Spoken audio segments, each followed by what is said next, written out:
นี่คือถนนซีเลนอยู่ที่เมืองสะแดนไทยท่านผู้ชมแทบจะบนหน้าเสือเนาะถนนซีเลนหมายเลข2077อยู่ที่จังหวัดสุรินทร์ท่านผู้ชมซึ่งจังหวัดสุรินทร์นี้ก็เป็นเมืองสะแดนของประเทศไทยที่มีสะแดนติดกับประเทศกัมพูชาเนาะแต่ว่าเรื่องของถนนทางท่านผู้ชมก็คือมันสุดจะบรรยายเนาะแทบจะไม่อยากเสือแส่ตาวันนี้คือถนนซีเลนอยู่ที่แถวนอกของประเทศไทยจะว่าเป็นทางไปหน้าของอะไรท่านผู้ชมเขาสังเกตเนาะสองฝากทางก็ยังมีทงให้ทงนาตามวิถีชีวิตของคนในพื้นที่ท่านผู้ชมก็เป็นแถวชนบทเนาะแถวนอกเมืองท่านผู้ชมแต่ว่าถนนทางนี้ก็คือระดับพรีเมียมระดับในตัวเมืองของหลายประเทศก็บ่สู้ท่านผู้ชมเอาเป็นบ้านในอาเซียนเนาะบอกเลยว่าตัวเมืองของหลายประเทศยากที่ว่าจะมีถนนที่ว่าซีเลนแล้วก็มาตรฐานสูงท่านผู้ชมถนนซีเลนที่ว่ามาตรฐานเราสังเกตเบิ่งระหว่างกลางก็คือมีห้องว่าบาริเออร์เนาะท่านผู้ชมก็คือมีบาริเออร์ขั้นกลางท่านผู้ชมเป็นช่องเลนค่าไปแล้วก็เป็นช่องเลนค่ากลับที่ว่าแบ่งแยกกันอย่างชัดเจนท่านผู้ชมก็ต้องทักทายท่านผู้ชมท่านก็สู่ทักทายกับแม็กซึ่งท่านได้ถือว่าเข้าฟังอยู่เป็นคนจังหวัดสุรินทร์ก็สามารถคอมเมนต์ในเครื่องทานเข้ามาเพื่อพูดคุยกันได้เนาะว่าถนนเส้นนี้เป็นเราได้เนาะผมรู้ชาวบ้านยามกลางคืนท่านผู้ชมมาสังเกตแล้วก็คือเบิ่งจ้าไฟเนาะท่านผู้ชมก็คือห้องว่าถ้าเป็นซับปะรดคือไฟเงี่ยงทางก็คือเป็นไฟตามทางท่านผู้ชมก็คือแทบจะมีทุกๆ10หรือว่า20เมตรท่านผู้ชมทุก10หรือว่า20เมตรเนาะก็มีไฟซองทางท่านผู้ชมนี่แหละก็คือสวยงามแล้วก็มาตรฐานหลายแทบจะยักเสือเนาะวันนี้คือถนนที่เป็นจังหวัดที่ว่ามีสะแดนติดกับประเทศกัมพูชาท่านผู้ชมสะแดนติดกันแต่ว่าเรื่องของถนนนี้ก็คือกินค่าอย่างแน่นอนเนาะแน่นอนแหละว่านี่คือถนนที่ขึ้นกับกรมทางหลวงท่านผู้ชมที่ว่าเป็นผู้รับผิดชอบเนาะแต่ว่าที่เฮาชัดเจนเลยก็คือประเทศไทยแหละในเรื่องของการทำถนนทางเนาะที่ว่าเป็นเบอร์ต้นของโลกฉะนั้นก็ให้ความสำคัญกับทุกพื้นที่ทุกตารางนิ้วทุกตารางเมตรท่านผู้ชมว่าจะเป็นในตัวเมืองที่ว่าสุดยอดอยู่ละเนาะพวกกรุงเทพพวกภูเก็ตครับบ่ต้องวอเทิงท่านผู้ชมพวกนี้ก็คือเป็นระดับที่ว่าพรีเมียมระดับท็อปอยู่แล้วแต่ว่าถ้าจะเป็นนอกเมืองสุรินทร์ท่านผู้ชมเป็นเมืองสุรินทร์ที่เป็นจังหวัดชายแดนเนาะเราแท่นึงเป็นแท่ชนบทอีกท่านผู้ชมบอกได้ว่าทุกๆพื้นที่เนาะกรมทางหลวงของไทยก็คือให้ความสำคัญนี่แหละคือวิสัยทัศน์ที่ว่า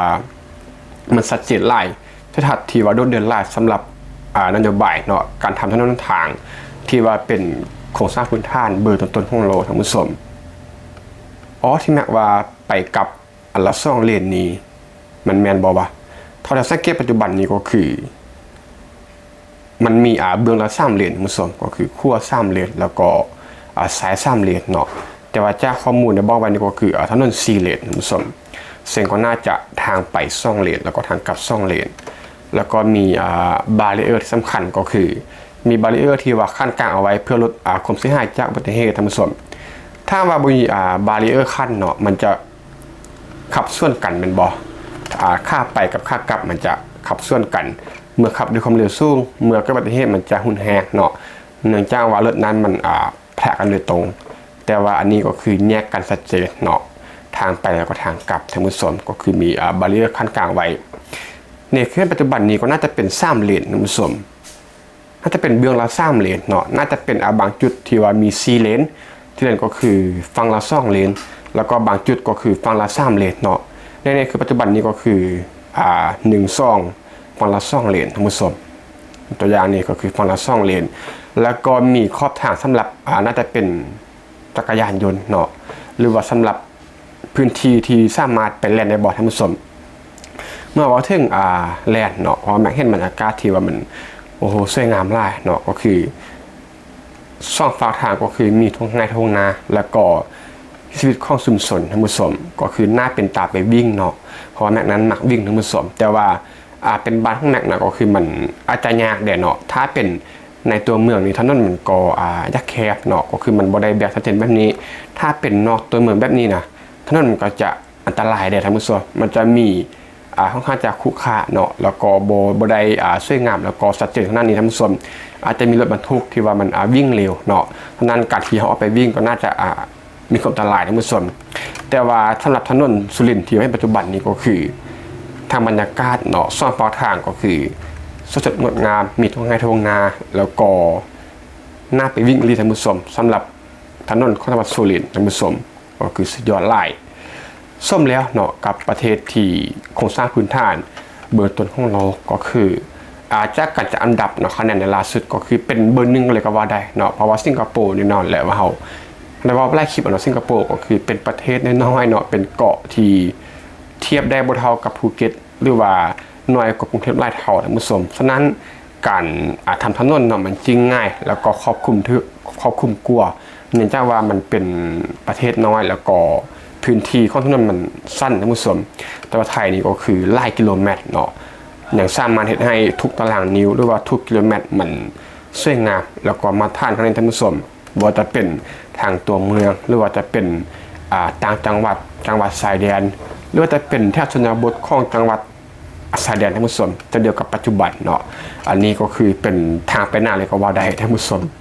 สองฝั่งทางนี่ก็คือมีทุ่งไร่ทุ่งนาเนาะเป็นแถวนอกของจังหวัดสุรินทร์ท่านผู้ชมก็คือสวยงามหลายเนาะขีดเส้นของเส้นถนนท่านผู้ชมก็ชัดเจนแล้วก็ความปลอดภัยนะมาตรฐานมีแบรีเออร์ขั้นกลางท่านผู้ชมคือสุดยอดหลายนี่แหละก็คือ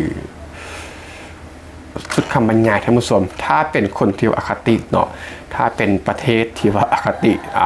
ข้างๆไทยเนาะที่ว่าติดกับสุรินทร์นะมาเบิ่งนี่อาจจะ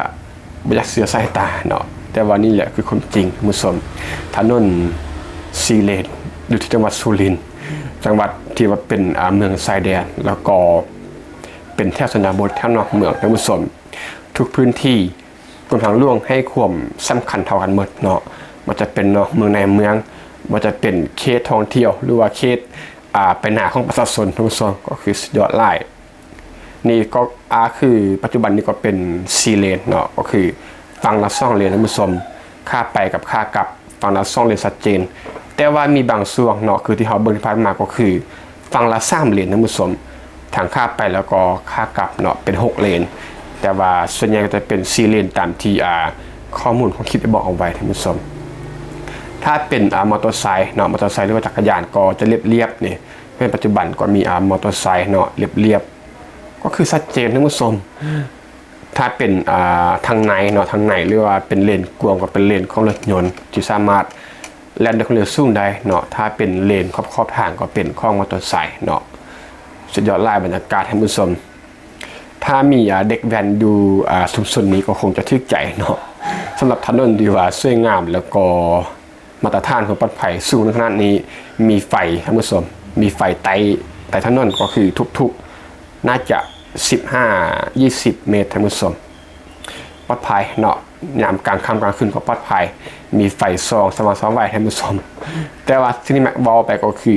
เป็นการเปรียบเปรยเนาะสำหรับเรื่องของเด็กแว้นนะถ้ามีเด็กแว้นอยู่ที่เขตพื้นที่นี้ก็จะทึกใจแต่ว่าในความเป็นจริงแล้วมันก็บ่เหมาะเนาะในการที่จะแว้นรถในถนนทางมันก็มีคนอันตรายมาท่านผู้ชมอันนี้คือสิ่งที่เราเว้าเพื่อความบันเทิงของนั่นแหละสำหรับถนนที่ว่าสวยงามขนาดนี้ท่านผู้ชมสุดๆบอกเลยว่าหลายประเทศแหละในอาเซียนเนาะเป็นบางประเทศไทยถ้าเป็นถนนนอกเมืองนี้บ่สู้อย่างแน่นอนถ้าเป็นถนนในเมืองนี้อาจจะซูซี่เนาะบอกเลยว่าถนนของสุรินทร์ถนนต่างจังหวัดชายแดนแถมอยู่แถวนอกเนาะก็คือสวยงามท่านผู้ชมก็ประมาณนี้แล้วกันท่านผู้ชมสำหรับเส้นทางของจังหวัดสุรินทร์เนาะเมืองชายแดนที่ว่าติดกับประเทศกัมพูชาแล้วก็แถมที่เราเห็นในปัจจุบันนี้ก็คือเป็นถนนที่ว่าชนบทเนาะทางซ่องฟังก็มีให้มีนาท่านผู้ชมในการดูแลของกรมทางหลวงเนาะที่ว่าให้ความสำคัญกับทุกตารางนิ้วทุกตารางเมตรของถนนที่ว่าอยู่ในพื้นแผ่นดินของประเทศไทยท่านผู้ชม ก็สุดยอดไล่กับงบประมาณหลักหมื่นล้านหลักแสนล้านต่อปี ในการซ่อมแซมถนนทางในการปรับปรุงโครงสร้างพื้นฐานประเทศไทยให้ประเทศไทยนั้นเป็นเบื้องต้นของอาเซียนและก็ของโลกท่านผู้ชมท่านที่ว่าฟังมาจุดนี้เนาะหรือว่าทานได้ที่ว่าเป็นเมืองสุรินทร์ก็ดีเนาะสามารถแสดงความเป็นทางเข้ามาได้ในการแลกเปลี่ยนกันเนาะสำหรับคนพื้นที่ของจังหวัดสุรินทร์เนาะแล้วก็นี่ก็คือเขตลำดวน5สังขะท่านผู้ชมสามารถคอมเมนต์เข้ามาแลกเปลี่ยนแล้วก็พูดคุยเกี่ยวกับถนนอยู่ที่บ้านทานใดว่าเป็นเราได้เนาะความสบายในยามกลางค่ำกลางคืนท่านผู้ชมในเรื่องของความสวยงามของถนนเส้นนี้เนาะแน่นอนว่าเราเห็นกันไปแล้วในเรื่องความสวยงามในวิดีโอแต่ว่าเราก็ได้เห็นความเป็นจริงว่ามันเป็นเราได้นะท่านผู้ชมแล้วก็ท่านได้อยากจะให้แม็กบอกถึงเรื่องได้เนาะก็คือถนนเส้นใดเมืองได้เนาะเฉพาะก็คืออยู่ที่เมืองชายแดนหรือว่าชนบทก่อคอมเมนต์เข้ามาได้ท่านผู้ชมและพี่นี่ก็ต้องขอบใจท่านที่มาฟังพวกกันใหม่พี่ต่อไปขอบใจ